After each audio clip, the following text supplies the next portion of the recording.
So good morning everyone, my name is Ankit and today we are going to discuss about the critical evaluation of Vygotsky theory.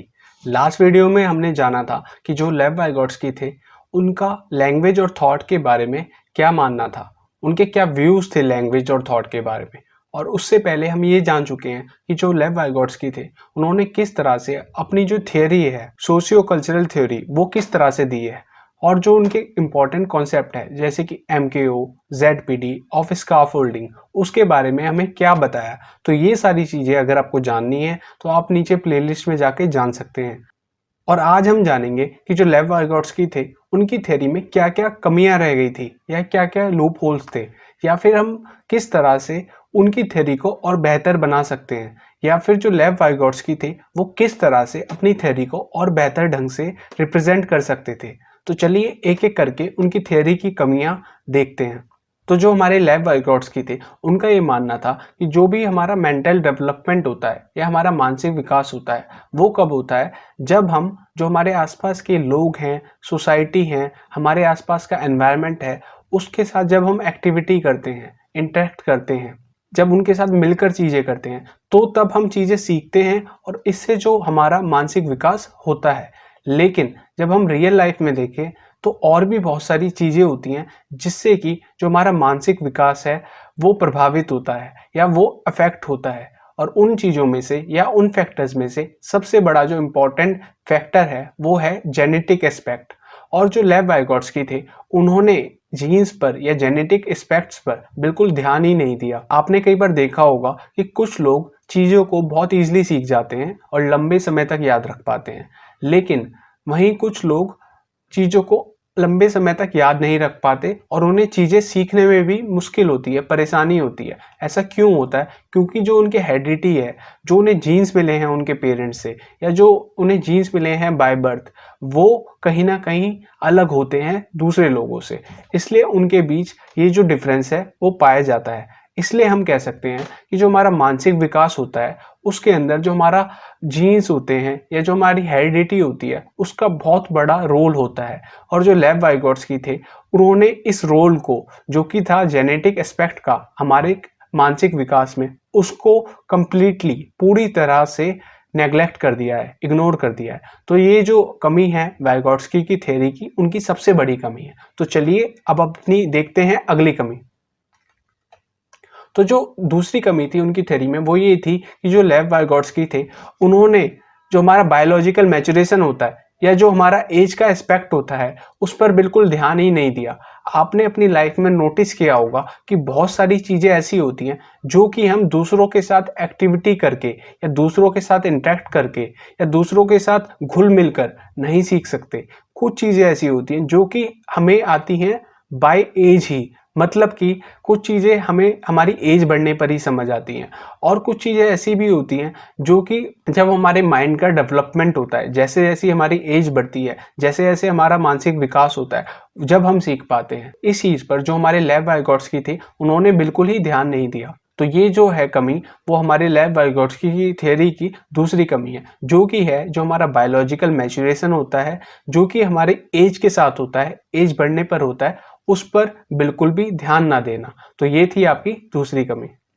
तो जो लेव वाइगोट्स्की थे उन्होंने जो impact होता है हमारे सेल्फ बिलीव्स का या आइडियोलॉजी का, उसको बिल्कुल नकार दिया है। सेल्फ बिलीव्स और आइडियोलॉजी का मतलब ये है कि एज अ पर्सन या एज अ इंडिविजुअल जो भी इंसान होता है उसके कुछ अपने नियम होते हैं कि वो अपनी लाइफ को किस तरह से जिएगा, या फिर अपने लाइफ के अंदर कौन कौन सी ऐसी चीज़ें हैं जिनको फॉलो करेगा, जैसे कि ऑनेस्टी हो गया या फिर इक्वालिटी हो गई या डिसिप्लिन हो गई।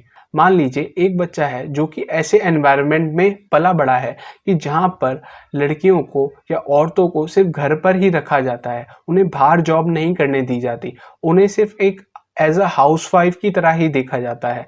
तो इस केस में तो उसका डेवलपमेंट या मेंटल डेवलपमेंट इस तरह से होना चाहिए ना कि वो भी ऐसा ही सोचे, उसके जो उसे घर में सिखाया जा रहा है उस तरह से ही सोचे। लेकिन जब वो बड़ा होता है या उसकी एज जब ग्रो होती है तो उसका जो कॉग्निटिव डेवलपमेंट होता है वो इस तरह से होता है कि वो ये चाहता है कि जो लड़कियां हैं या जो औरतें हैं वो भी घर से बाहर जाकर काम करें और उनको भी इक्वल स्टेटस दिया जाए। ये यहाँ पर चेंज क्यों देखा गया, शिफ्ट क्यों देखा गया? ये इसलिए देखा गया कि जो उसके सेल्फ बिलीव्स थे या जो उसकी आइडियोलॉजी थी वो कहीं ना कहीं उसके जो एनवायरनमेंट था, उसका सोशल एनवायरनमेंट था, उससे अलग थी। तो यहाँ पर जो सेल्फ बिलीव्स हैं या आइडियोलॉजी है उसका जो इम्पैक्ट है वाइगोट्स्की ने अपनी थ्योरी में बिल्कुल ही इग्नोर कर दिया है। तो ये जो कमी थी उनकी थ्योरी की, बहुत बड़ी कमी थी। तो अब हम देखते हैं इनकी थ्योरी की नेक्स्ट कमी। तो जो अगली कमी थी लेव वाइगोट्स्की की थ्योरी में वो ये थी कि इन्होंने कोई भी स्टेज नहीं दी थी अपनी थ्योरी में।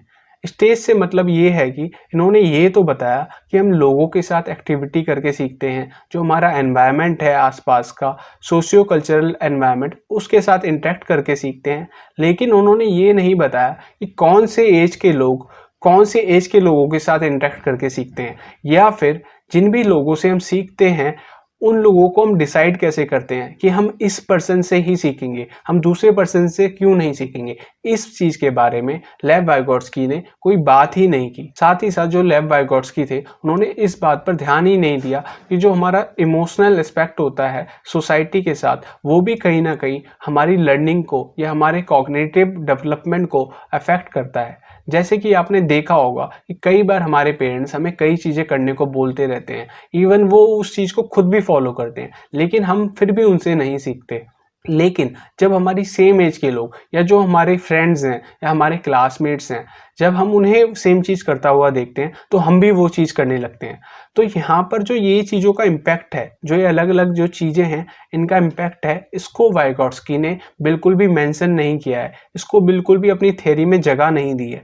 तो ये जो कमी थी लेव वाइगोट्स्की की थ्योरी की, बहुत बड़ी कमी थी। तो आज हमने जाना कि जो लेव वाइगोट्स्की थे उनकी थ्योरी में कौन कौन सी कमियां थी। पहली कमी थी जेनेटिक एस्पेक्ट को नेग्लेक्ट कर देना। दूसरी कमी थी जो हमारा बायोलॉजिकल मैच्योरेशन होता है या जो हमारी एज होती है उसको नेग्लेक्ट कर देना। तीसरी कमी थी कि जो हमारे सेल्फ बिलीव्स होते हैं या जो आइडियोलॉजी है वो किस तरह से हमारी जो कॉग्निटिव डेवलपमेंट होता है उसको इम्पैक्ट करती है, इस पर ध्यान नहीं दिया लेव वाइगोट्स्की ने।